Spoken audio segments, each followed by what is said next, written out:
Ready.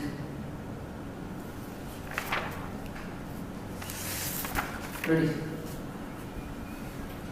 ॐ गणानां त्वा गणपतिगं हवामहे कविं कवीनामुपमश्रवस्तमं ज्येष्ठराजं ब्रह्मणां ब्रह्मणस्पतान् शृण्वन्नोतिभिः सीदसादनं श्रीमहागणाधिपतये नमः। गुरुर्ब्रह्मा गुरुर्विष्णुः गुरुर्देवो महेश्वरः गुरुस्साक्षात् परं ब्रह्म तस्मै श्रीगुरवे नमः। सदाशिवसमारम्भां शङ्कराचार्यमध्यमाम् अस्मदाचार्यपर्यन्तां वन्दे गुरुपरम्पराम्। ॐ पूर्णमदः पूर्णमिदं पूर्णात् पूर्णमुदच्यते पूर्णस्य पूर्णमादाय पूर्णमेवावशिष्यते। ॐ शान्तिः शान्तिः शान्तिः।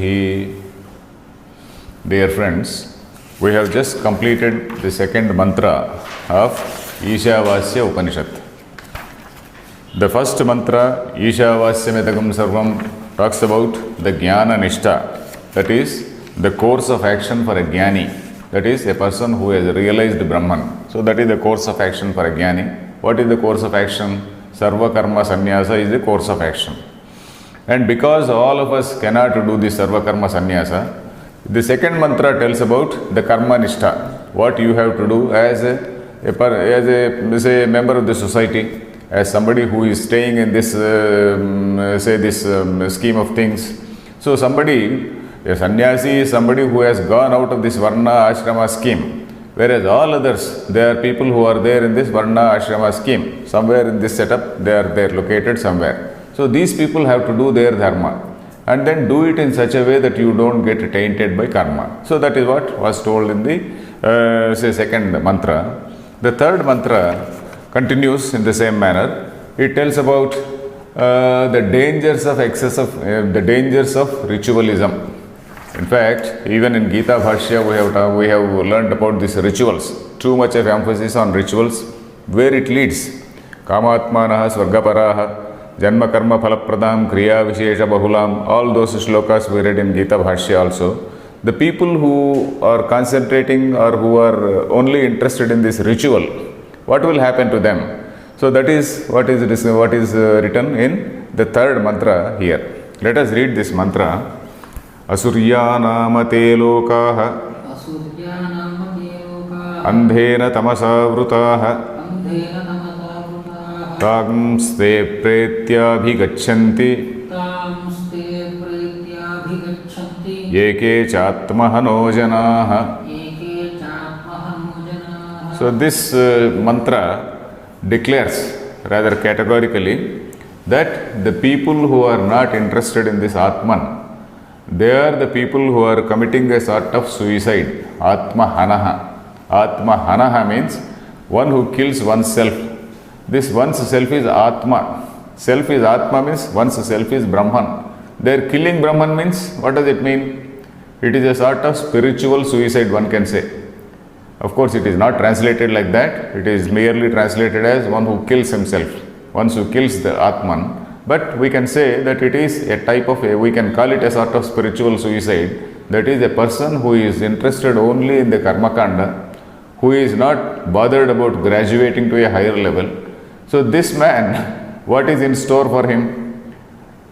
What is in store for him means, this mantra says, Asuryanama te lokaha andhena tamasa vrutaha. That is, he will go to the worlds which are earmarked for Asuriyaha, which are called Asuriyaha. Asura, we know. Asura, what is that? Sorry? Rakshasa. Asura and Rakshasa, there is a slight difference. I'll tell you. Of course, I will tell that also. Asura means, the etymological meaning of Asura is one who indulges in sensual pleasures only. He is not bothered about any higher things. He is bothered about only sensual pleasures, pleasing his senses, like this Charvaka system of philosophy. So, Asushu Ramante iti Asuraha. The meaning is Asushu Ramante. Asu means Indriya, Prana, Indriya. Indriyeshu Ramante. They are basically indulging in sensual pleasures. They are happy, interested in sensual pleasures only. So, these are called Asuras. You were talking about Rakshasa. There is a slight difference between Asura and Rakshasa, which we find in Gita also as we go ahead. Asura is simply a fellow who is not bothered about any higher thing, indulging in sensual pleasures, low level of existence. So that is his low level of existence. Whereas Rakshasa, a little bit of cruelty also is combined with that. Not only he is indulging in sensual pleasures, for that sensual pleasure he doesn't bother to take away somebody else's wife, like Ravanasura did. Somebody else's wife he takes away. So that is Rakshasa. Rakshasa pravrutti is indulging in cruelty also. So they were killing many people. Torturing people, taking away somebody's property. What we saw in Gita is atatayinaha. So that sort of behavior also is combined. When that is also combined, he becomes Rakshasa. So Asura is a slightly lower grade, Rakshasa is a slightly higher grade. So that is the picture here. So Asuriya nama te lokaha, those lokaha. Loka, again Shankaracharya is going to explain, Loka is not some physical destination which you have to reach. Not something like Hyderabad or Bangalore or Delhi where you board a bus or flight and then you go there. It is not a destination where you go. Loka means lokyante bhujyante, that is what he says. It is a plane of experience, we can say. It is a plane of experience. So you are having a janma. So that is one plane where you have your experience, your karma phala. The fruit of your karma is eaten there, or you are enjoying, or whatever it is. You are having the fruit of your karma in another janma. So that itself is a loka. So loka does not mean a particular destination. It means a janma. It is a rebirth also. It can be a rebirth here. It can be a rebirth as an animal. It can be rebirth in some other form, in some slightly exalted form, in the sense you are in a more happy state. You are in a more happy janma you get. So that is a loka. Asuriya is something to do with these asuras. Asura we know is, we should not translate it as devil. Asura, in fact, in one translation I saw it, Asura, in one English translation, I saw it as a devil, but we don't have this concept of devil in our philosophy. The concept of devil is there only in the Western religions. We don't have that philosophy, because when we say devil, what does it mean? There is God here in heaven, there is a heaven devil somewhere down below, say hell or something like that. God is ruling in heaven and devil is ruling in hell. So which basically constitutes a duality. God versus devil. In our system, there is no question of God versus devil. There is only one Shuddha Chaitanya, or pure consciousness as we call it, from which this manifestation of this Maya Vachanna Chaitanyam, whom we can call it God. Where this Shuddha Chaitanya, you can't even call it God. Shuddha Chaitanya is pure Brahman. It has no doership. It has nothing to do with Kartrutva. It has nothing to do with this creation. All this creation or whatever manifestation called creation, it appears in this Maya Vachanna Chaitanya, the Chaitanya or consciousness which is associated with this Maya, the energy, the creative energy called Maya. Maya is, in other words, creative energy. So there, you call it, say, Brahma, Vishnu, Maheshwara, all these things, they are manifestations in that. So there is no question of devil there, because this Maya is constitution of three gunas we know. These three gunas we discussed elaborately in Gita Bhashya. The Sattva guna, Rajo guna and Tamo guna. Whenever there is a dominance of this Tamo guna, the universal order, we call it God, it behaves in such a way that this Tamo guna is reduced, this Tamo guna is controlled and Sattva is restored. There is always a sort of battle between these gunas, they battle among these gunas, each trying to overpower the other. If there is a Sattva overpower, it is okay, the world will be peaceful. But then this Rajas and Tamas, these two things, this Rajas is basically the more and more acquisitive, aggressive tendency. Tamo guna, more and more of this Asura and Rakshasa pravrutti, torturing others, attacking others, taking away somebody's property, taking away somebody's wives. So this is this Tamo guna. So these are what we call Rakshasas. Asura is something different and Deva is something different. Deva and Asura in our system, in fact I have brought one Chandogya Upanishad Bhashyam also in order to supplement what we are reading today. Because we have to have an understanding of what Devas and Asuras mean in our system. That is because, in fact, yesterday you must have seen on TV, yesterday and day before, in the context of Deepavali. Not only in the context of Deepavali, whenever there is a Hindu festival, there are certain discussions which take place on some TV channels. There are some TV channels which are dedicated to denigrating the Hindu philosophy, Hindu system. So they invite somebody from some so-called Jana Vijnana Vedika or some such thing, some rationalist association. They invite another ritualist. They invite another ritualist with all this Rudraksha and all this Vibhuti and whatnot. But obviously a person who has not read Vedanta. You may have whatever amount of Vibhuti and whatever amount of Kumkum and then all Rudrakshas in your neck, but then if you don't read Vedanta, you cannot stand before them. So, unfortunately, there is a discussion.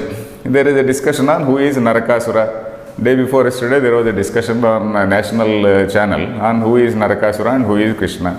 The Krishna is portrayed as a representative of the Aryans. Narakasura is portrayed as a representative of the, Dravidas, who were suppressed by the Aryans. This was basically a theory which was a stupid theory which was introduced in India by the Britishers in order to divide people. Basically to divide people, that was the Britishers' agenda. It is very, very unfortunate and stupid that our so-called intellectuals, they don't read our own books. They don't read our own books. And then even the defenders, they don't read books. Not only the critics, even the defenders, they don't read. Even this defender is very, very happy to go and prostrate before some Swamiji and then do some all types of worship and whatnot. But then he will not read a book. So that is why a student of Vedanta, at least, he should see what exactly is this Asura. I will read out this line from, this is again a book called Upanishad Bhashyam. This Upanishad Bhashyam, this is one of the 3 volumes. Actually, now we are seeing this book called, where this Ishavasya Upanishad is there. This book is totally Chandogya Upanishad. Totally Chandogya. In this Chandogya Upanishad, the first khanda, the first khanda means the first adhyaya and second part, second khanda. Khanda is a part, adhyaya is a chapter. So the first adhyaya, the second part, second khanda, the very first mantra, there is one note by Sri Shankaracharya. Note means Vyakhya. Shankaracharya, he explains. So the meaning I will tell first. Deva and Asura, they do not mean physical entities who are there somewhere in the sky quarreling, and then Devas who are unnecessarily killing these Rakshasas and whatnot. These Devas are Satvika Pravrutti. They symbolize this Satvika Pravrutti. Asuras symbolize excess of Rajas and excess of Tamas. Some little bit of Rajoguna is very much required for every human being. If he wants to live, if he wants to survive, some amount of Rajoguna is there, is necessary. But it should be dominated by Satvika.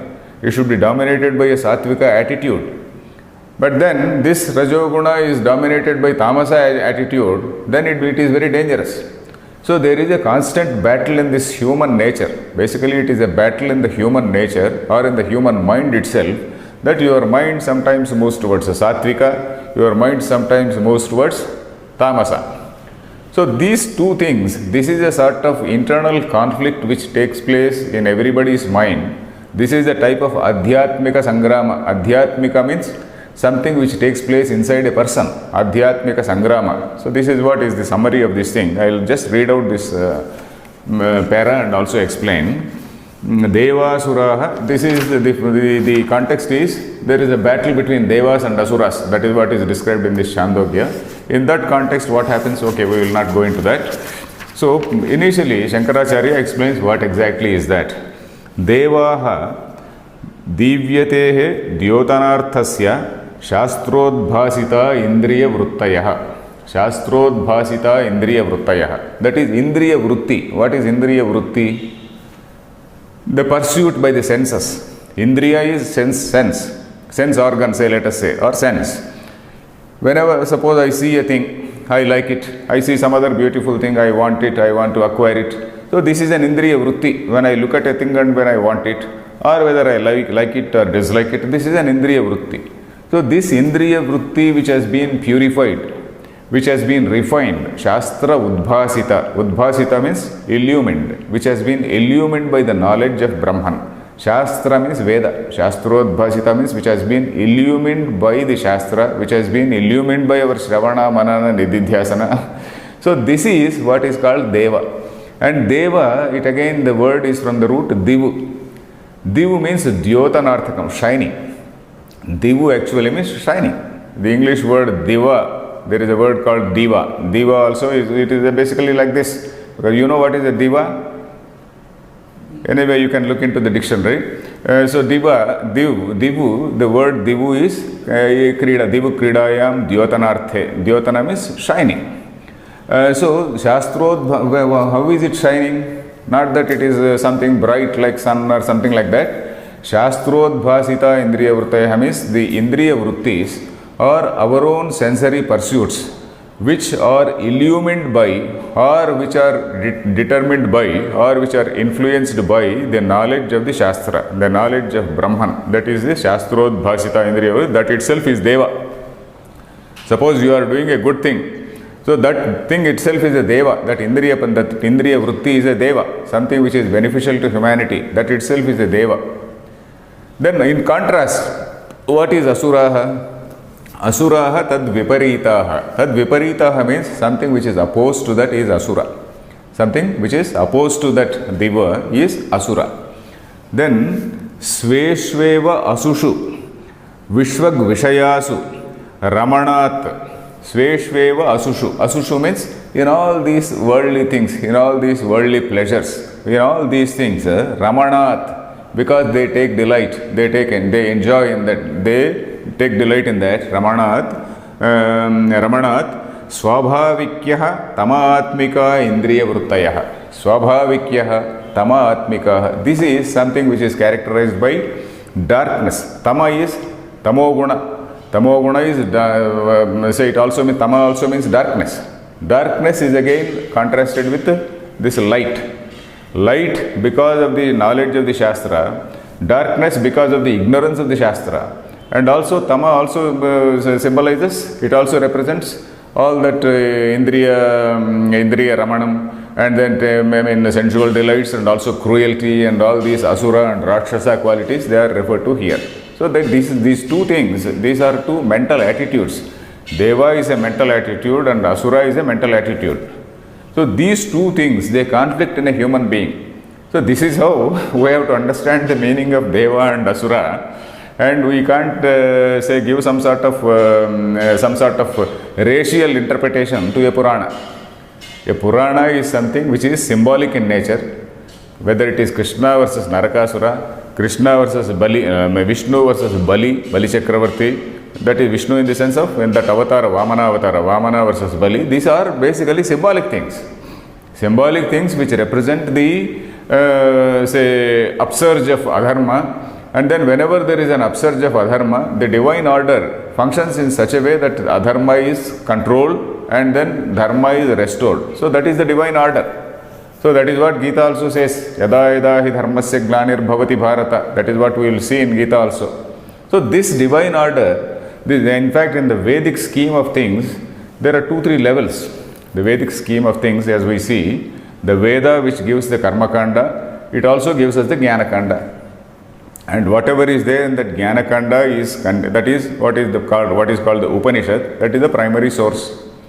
And from that Upanishad, whatever say confusion is there in understanding the Upanishads, because Upanishad one line may say, somewhere it says Asadeva Somya Idamagra Asit, somewhere it says Sadeva Somya Idamagra Asit. Then what does that Sat means, what does that Asat means? So like that, some apparent contradictions are sorted out, they are resolved in the Brahma Sutras written by Badarayana.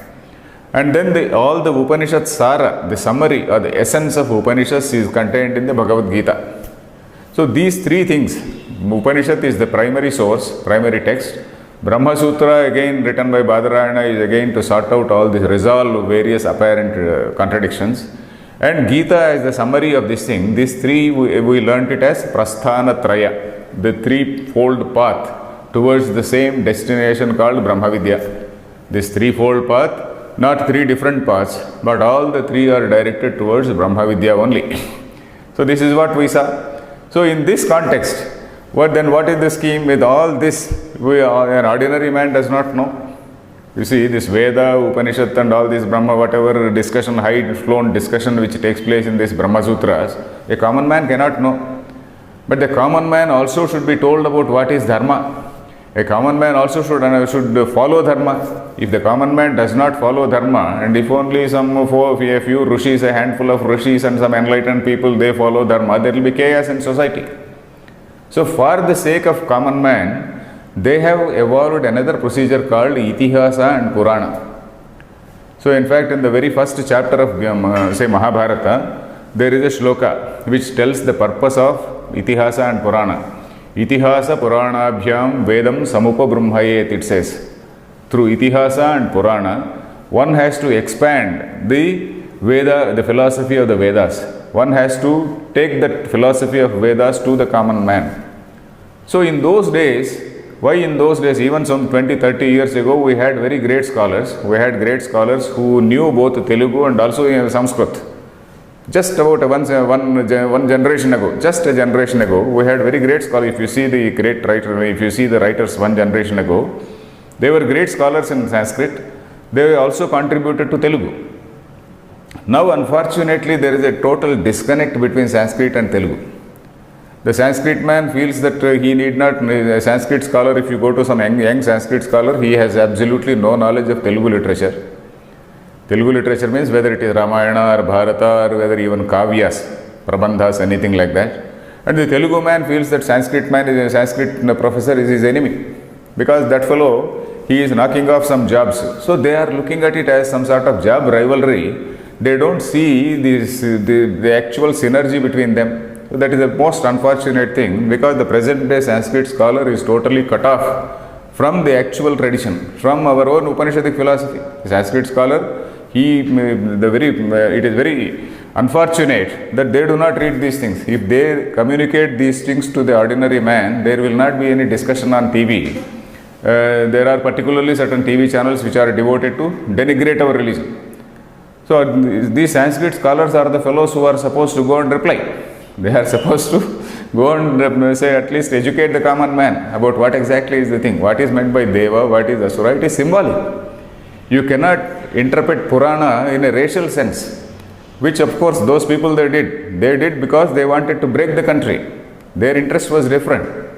At least now we are aware that this country had, they say whatever we say this Bharata Varshe, Bharata Khande. So we always refer to this country as Bharata Varsha and Bharata Khanda, starting from Kanyakumari to beyond Kashmir and whatnot. So we had one common culture, though there might have been some small kingdoms might have been different, but it was a common culture. We talk about Ashtadasha Shakti Pithas, 18 Shakti Pithas which are scattered all over the country, right up to Afghanistan and right up to say this Burma, things like that. We have all these Dwadasha Jyotirlingas. So we have a common culture which is now being forgotten because we have forgotten this language. So because we are getting gradually cut off, and some say ill-informed or rather say motivated person comes and challenges this, and we are not able to give a proper reply also to him. So that is the tragic state. That is why I wanted to read these 2-3 lines. So Ramana Swabhavat Swabhavikya Tamatmika Indriya Vrittayaha. This Tamatmika, this darkness is always associated with these Rakshasas. In any religion, you take any religion, darkness is associated with what they call devil also. And brightness is associated with the gods, or what they call angels, let us say. So what we call angels or what they call devils or angels is something called this Devas and Asuras, which is nothing but refined human behavior versus unrefined predatory and dangerous human behavior. Dangerous human behavior is on one hand, which is a Rakshasa behavior, and there is a Sattvika behavior, which is basically they take delight in being, what they are in knowledge, they take delight in knowledge. So this is the Sattvika behavior. Then I'll read one more line. Itare Vishaya Prahana Lashana Samyetire. Okay. Shastriya Prakasha Vrityabhibhavanaya. Okay, this line, Shastriya Prakasha Vrityabhibhavanaya Pravruttaha Swabhavikyas Tamo Rupaha Indriya Vrittaya Asuraha Tatha Tad Viparitaha Shastrartha Vishaya Viveka Jyotihi Atmanaha Devaha. Shastrartha Vishaya Viveka Jyotihi. That is, Jyoti means light. That Shastrartha Vishaya Viveka is something like a light. Shastrartha Vishaya Viveka means knowing that discriminating between what is correct and what is wrong. Then knowing that the entire behavior is illumined, your entire behavior is influenced or directed by this Shastrartha, by this knowledge of the self. So once you know, then you are a Jnani. So that is what is called a Deva. Then there is a constant conflict. Swabhavikyas Tamo-rupa Asuraha Asura Abhibhavanaya Pravruttaha. Abhibhavana means overpowering. Each trying to overpower the other. Pravruttaha iti Anyonya Abhibhavodbhava Rupaha Sangrama Iva. Anyonya Abhibhavodbhava Rupaha. That is mutually trying to overpower each other. Anyonya Abhibhava. Abhibhava is overpowering. Abhibhavodbhava Rupaha Sangrama Iva. Sangrama is a battle. Iva. Sarva Pranishu Pratideham Devasura Sangramo Anadikala Pravruttaha. That is, Sarva Pranishu Pratideham. Pratideham means in every body. Sarva Pranishu, in all beings. Here he says not only human beings, Sarva Pranishu, in all beings. Okay, we have to take it as human being, because a human being is the person who has this discrimination of what is good and what is bad. We do not really know whether a dog really thinks of good and bad, but a human being certainly is supposed to think of what is good and bad. So this is Sarva Pranishu Pratideham Devasura Sangramaha Anadikala Pravruttaha. This is a sort of Adhyatmika Sangrama. It is an internal conflict which goes on. This is Devasura Sangrama is something, it is an Adhyatmika Sangrama which goes on, which has been going on eternally. Anadikala Pravruttaha. Anadikala Pravruttaha. It has been going on eternally from times immemorial. Anadikala means from times immemorial. This has been going on, this conflict has been going on in the human mind. And this conflict in the human mind is called Devasura Sangrama. And this is what Chandogya Upanishad says. And if we are aware of this, then we can answer all these fellows who say that Narakasura was a Dalit, Narakasura was a Dravida, and then Lord Krishna was an Arya who was trying to suppress all these things. These are very unfortunate things, and very mischievous and very dangerous things which are going on in our country now. So here, Asuryanamate lokaha andhena tamasa vrutaha. This Asura loka. Asura loka again means this state of existence. I said loka does not mean a particular place, a physical destination. It is a state of existence. How is that state of existence? Andhena tamasa avrutaha. It is dominated by andhena tamasa. It is andha, you know what is andha? Blind. Tamas is darkness. Andhena tamasa means a sort of blinding darkness. Sometimes darkness can be totally blinding. If you even very keenly open your eyes and try to see also, you will not see anything. So that is called a blinding darkness. Andhena tamasa avruta. Again, covered by. Avruta, avaranam, cover. Avruta, that is totally covered by this darkness. What is that darkness? Ignorance of Atman, ignorance of Sattva Guna, ignorance of good. That is called Andhena Tamasa. Then Tan Ste Pretya Abhigachanti Yekecha Atmahano Janaha. These Atmahano Janaha, Atmahanaha is one word which the Upanishad is using here. Atmahanaha means Atmanam Ghananti iti Atmahanaha. That is, those who kill the Atma, those who kill the self. That by what means? Not a question of physical suicide. As I was saying, it is a type of spiritual suicide in which one is not bothered to know the nature of his self. One is bothered only about the external things. He is not bothered about his internal thing. When you are not bothered about your own internal thing, then you are killing yourself. You are only moving towards external things. So Atmahanaha, this thing, when you are Atmahana, then you are obviously going into some dark situation. Andhena tamasa vrutaha, these Atmahana janaha, where do they go? Tan ste pretya abhigachanti. Pretya means having departed from here. Pretya, pra plus ita, preta. So pretya means having departed from here. They abhigachanti, they attain, they go to this Asurya nama lokaha. They go to the, say, that state of existence which is called Asurya. Asurya nama means it is called Asurya. That is something which is earmarked for this Asuras. People who dwell in Indriya, say, all pleasures, sensual pleasures. So that is what is the overall meaning of this mantra. Let us see Shankaracharya's Bhashyam. Atha idanim avidvan nindarthaha ayam mantraha arabhyate. Okay, Shankaracharya is also very clearly saying this is basically, this mantra is meant for, say, avidvan ninda. Basically ninda actually means scolding or finding fault. Ninda, you know what is a ninda? Ninda is scolding, finding fault, or condemning this avidwan. Avidwan is somebody who has no atmagyana, somebody who is not bothered about atmagyana, who is only indulging in sensual pleasures. Avidvan nindarthaha ayam mantra arabhyate. This mantra is commencing in order to condemn this avidwan, in order to condemn the person who has no interest in his self, who has no interest in saving his self. Asuryaha Paramatma bhavam advayam apekshya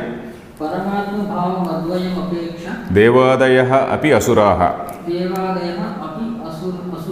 Tesham cha Swabhuta lokaha Asurya nama. Okay. Paramatma bhavam advayam apekshya.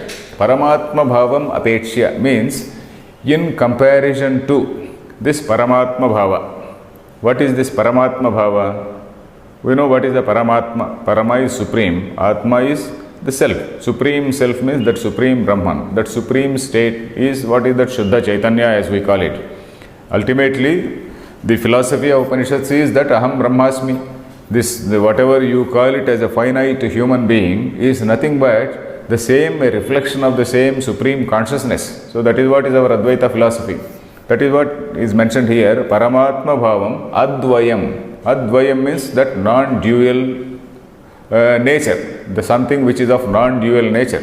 That is, your nature is nothing different from the so-called, from the Brahman. Your so-called individual is nothing different from that Shuddha Chaitanya. That Advayam Apechya, say, when compared to this state of, say, enlightenment, compared to this stage of enlightenment, all other things, they are asuras.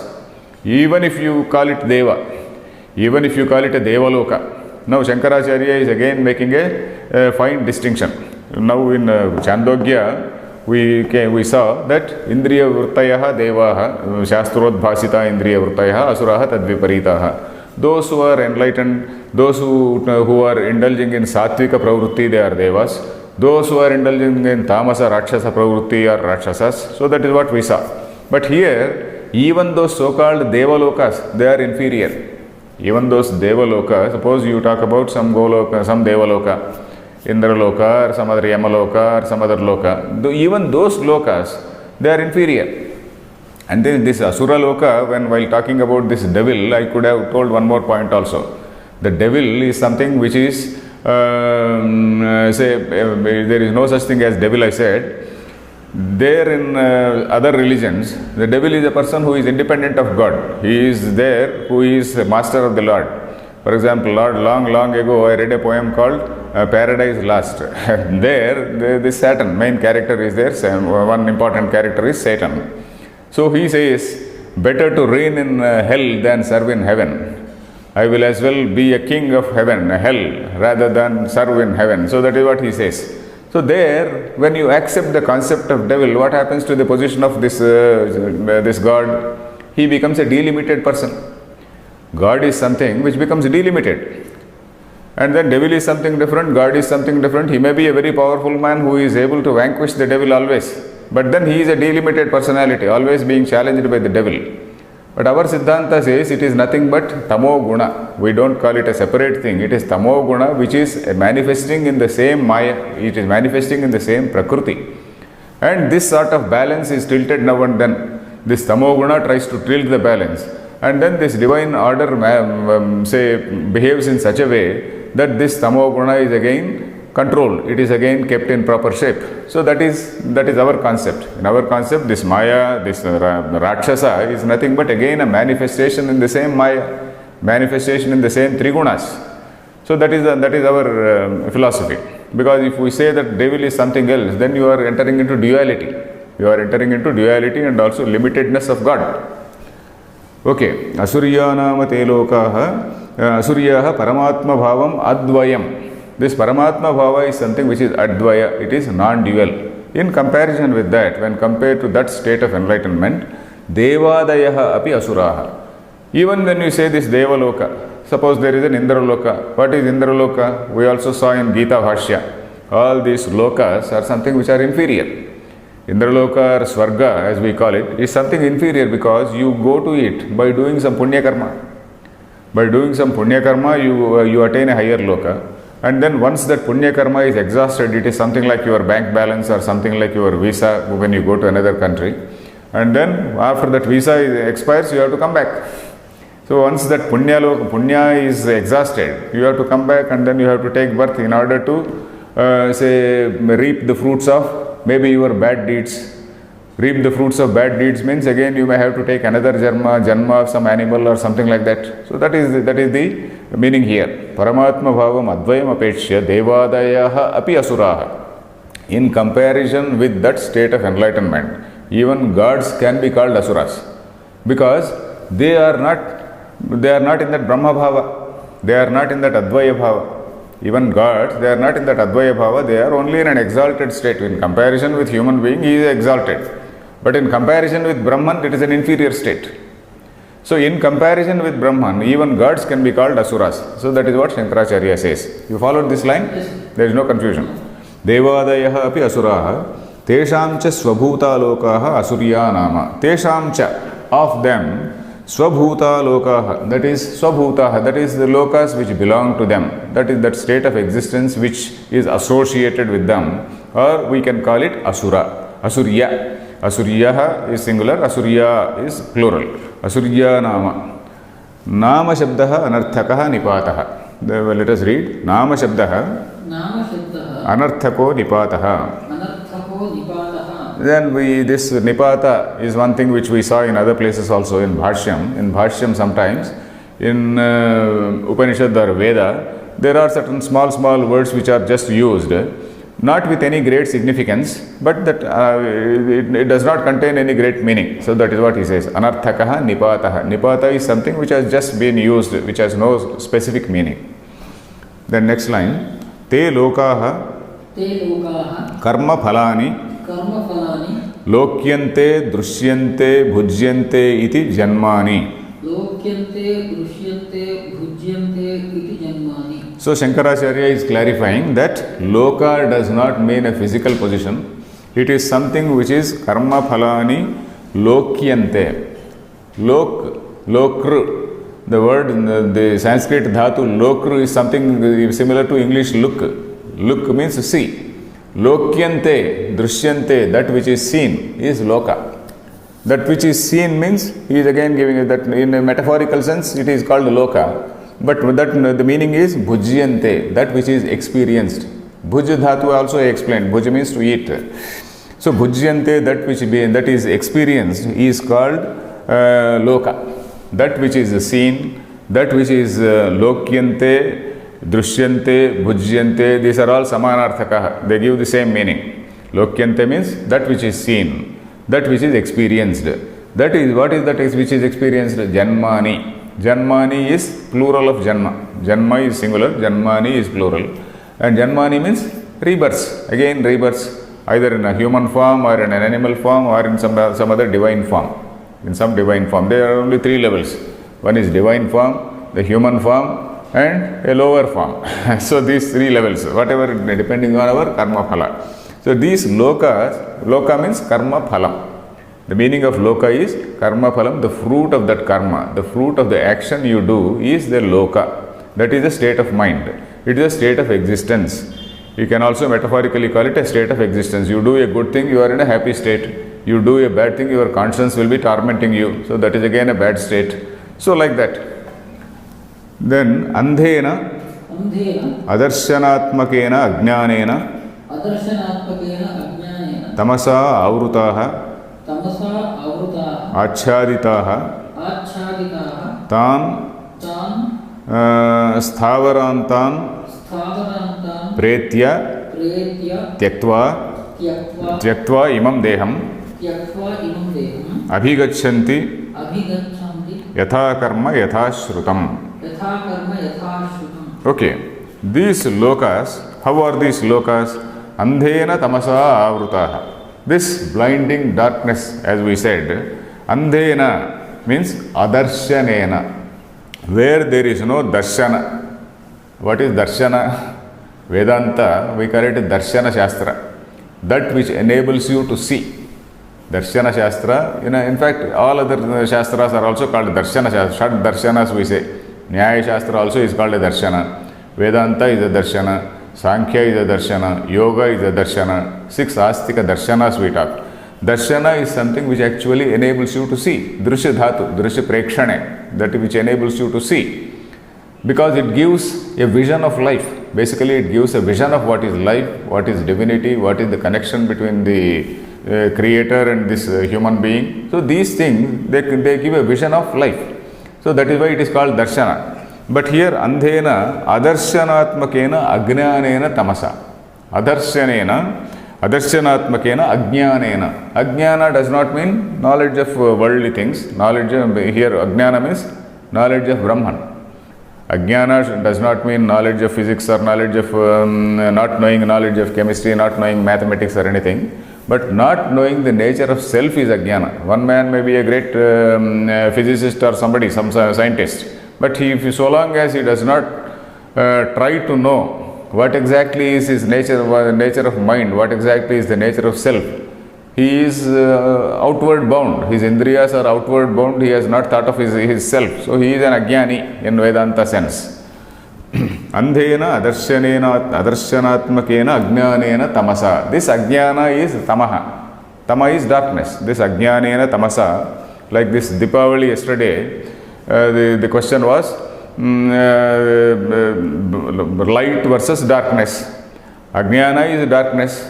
Light means knowledge. So this is basically a fight between knowledge and ajnana.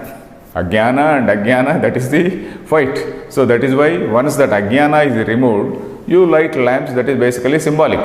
So this Deepavali means what is it?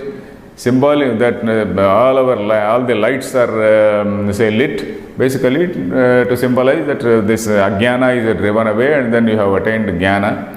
So a common man may not know all this philosophical or symbolic significance, but a common man is very content to do some puja on that day, to do some temple on that day, to light some lamps in front of his house, fire some crackers. So you are unnecessarily confusing that man's mind by giving some this racial interpretation to these Puranas. Because this tama is something contrasted with the light. In any religion, take any religion, darkness is associated with ignorance, light is associated with jnana.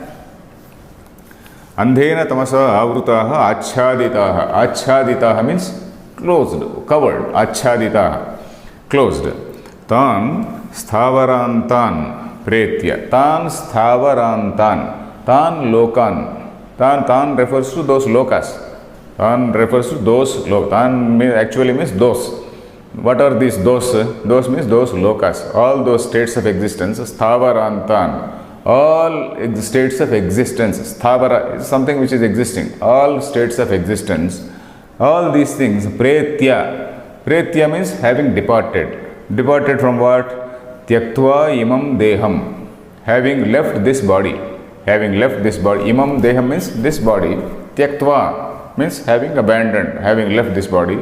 At some point of the time, everybody has to leave the body. So having left the body, where do these people go? Abhigachanti, they go or attain yatha karma yatha shrutam. Yatha karma means according to their karma.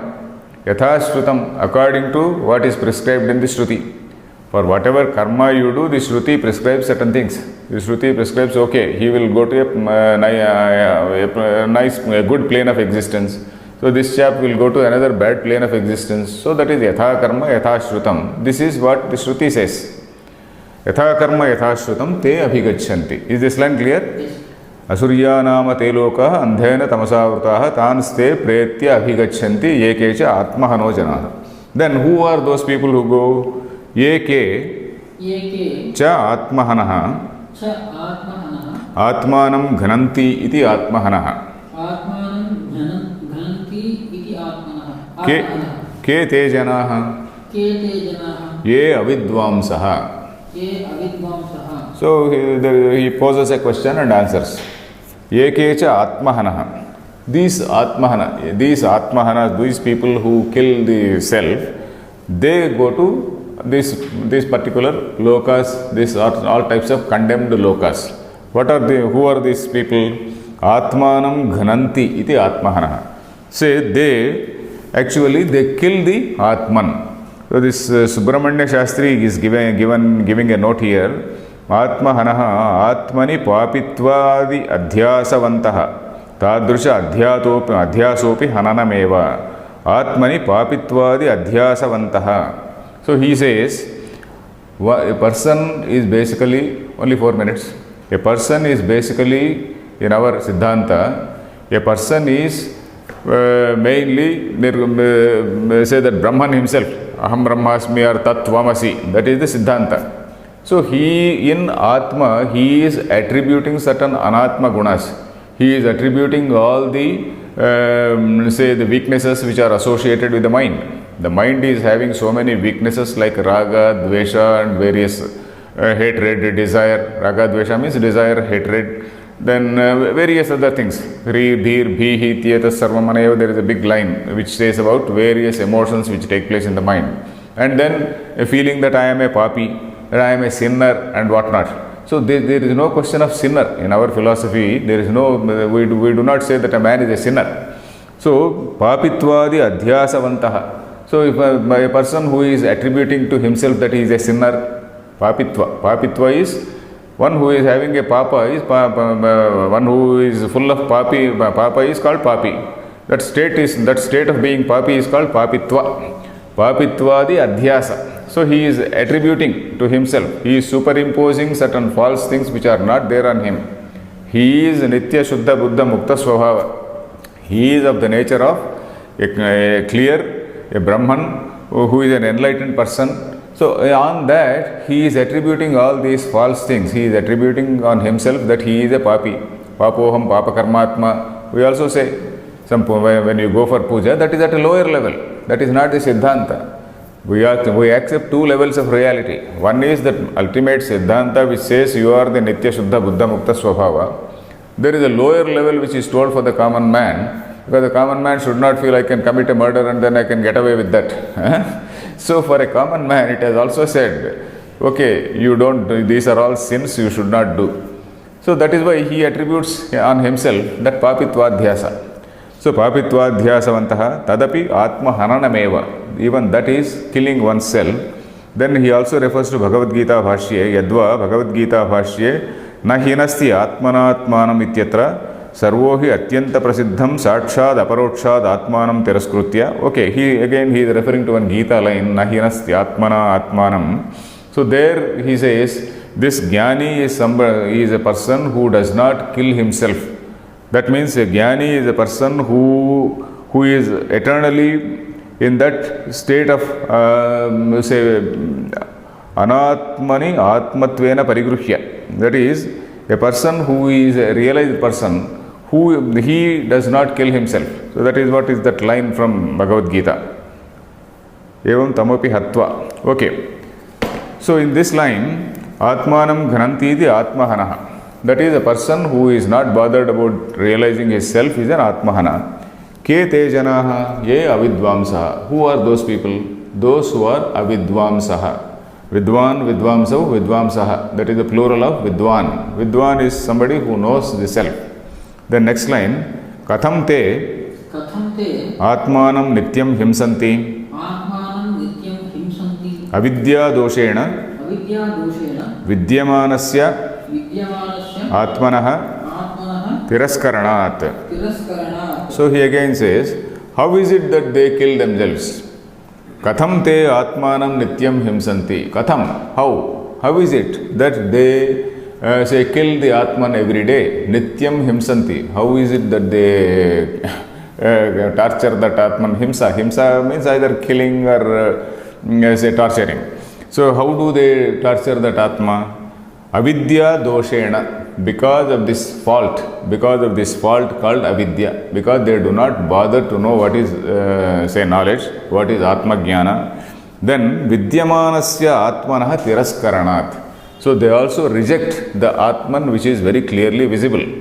If only you try to know, if only you try to see, you will know the nature of Atman.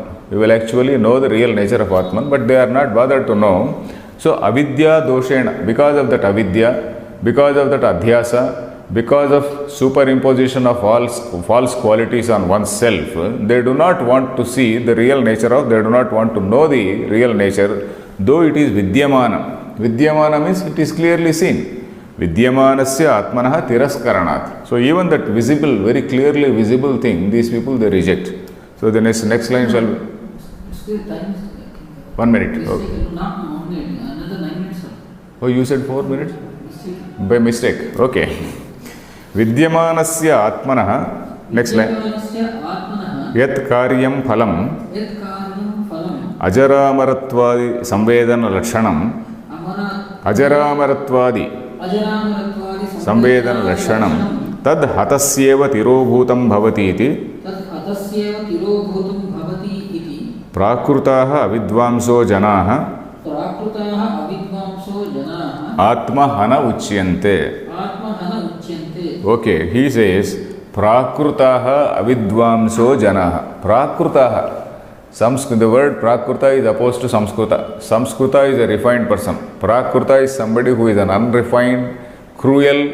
We don't say an unrefined person may be a very good person. We are not referring to a very good person. We are referring to somebody who is in that tamoguna, who is in this tamoguna. Because a villager, he might not have read Vedanta, but then a villager may be a very good man. He will be a very good man, very good soul, having all right instincts in him.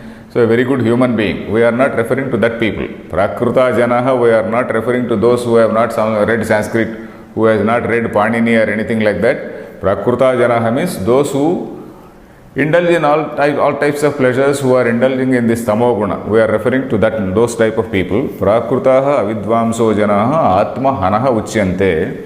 So vidyamanasya atmanaha yat karyam phalam.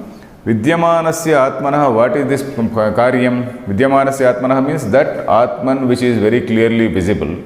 The result of that knowledge is ajara amaratvadi samvedana lakshanam.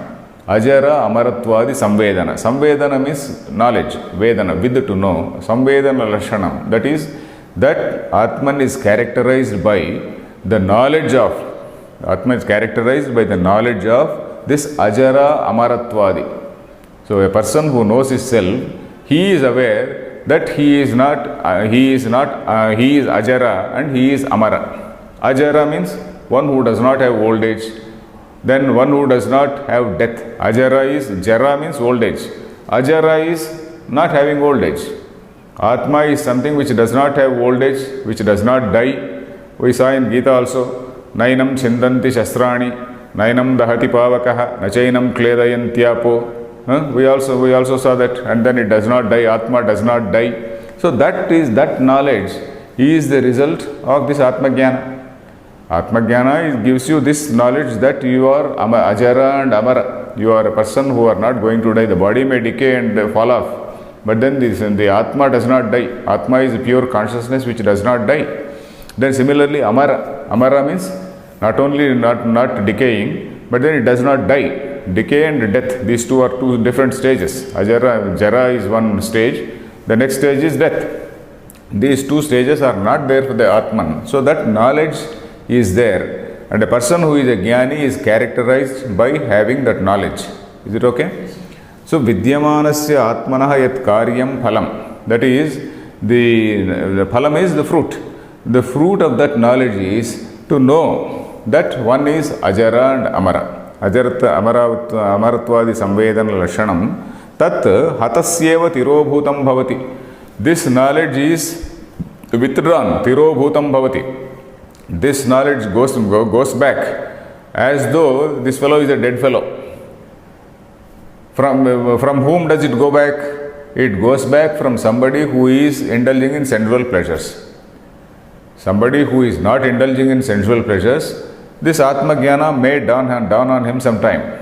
So, but one who is totally into sensual pleasures, Asurya Nama Lokaha, in those Asushu Ramante, one person who is always interested in greed, accumulation and sensual pleasures, this knowledge of the self, Tirobhutaha Bhavati. Tirobhuta means it does not go near him, it just rebounds from him. It just doesn't touch him at all.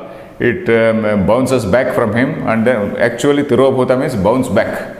So Tirobhutah bhavati, it returns from him. So tat hatasyeva tirobhutam bhavati. Hatasya iva, as though he is a dead man. So dead man means metaphorically dead. He is physically alive and kicking and hale and healthy, kicking and enjoying all sensual pleasures, but spiritually he is dead. So this Atma Jnana rebounds from him as though he is a dead fellow. Hatasyeva, hatasya iva. That is, as though he is a dead fellow, this Atma Jnana rebounds from him. So, Tirobhutam Bhavati, iti prakrutaha avidvamso janaha. These people who do not have any knowledge of the Atman, Atma Hanaha Uchyante. They are called Atma Hanaha. So, he has explained the meaning of Atma Hanaha. Tena hi Atma Hanana Doshena Samsaranti te. So we know that these Atmahana, these people who kill their Atman, who are not bothered to know about their Atman, because of that fault, Atmahanana doshena means because of that fault of not knowing Atman, samsaranti they transmigrate. Samsaraha means saranam. It is basically moving around and round and round. So the samsara, this transmigratory circle, they keep moving. So the next mantra, this avatarika, let us read. Yasya Atmanaha Hananad Avidvamsaha Samsaranti Tad Viparyayena Vidvamso Janaha Muchyante Te Na Atmahanaha Tat Kidrusham Atmatatvam Tatvam Ityuchyate Aneja Diti. Okay, this is an avatarika. This is an introduction to the next mantra. He says, Yasya Atmanaha Hananad Avidvamsaha.